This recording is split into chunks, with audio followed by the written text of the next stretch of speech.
সবাইকে ধন্যবাদ। আমি এই মুহূর্তে দাঁড়িয়ে আছি নির্বাচন কমিশনের সামনে। আপনারা জানেন সকাল 7:30 থেকে 4:30 পর্যন্ত সারা বাংলাদেশে ভোট হয়েছে। আপনার সারা বাংলাদেশের 300 আসনের ফলাফল এই নির্বাচন কমিশনের কার্যালয় থেকে প্রকাশ করা হবে।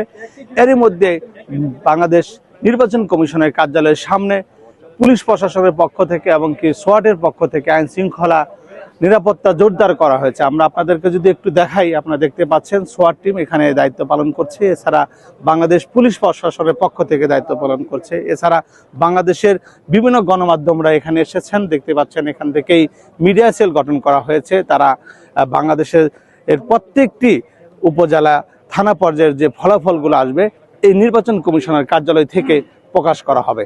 আপনারা দেখতে পাচ্ছেন এই মুহূর্তে আমি নির্বাচন কমিশনের কার্যালয়ে রয়েছি। আপনাদেরকে সারা রাত্রি জেগে এই নির্বাচন কমিশনের কার্যালয় থেকে সারা বাংলাদেশের ফলাফলগুলো আমরা আপনাদেরকে ক্রমান্বয়ে জেনে থাকবো। সবাই ভালো থাকবেন ও সুস্থ থাকবেন এই কামনা শেষ করছি।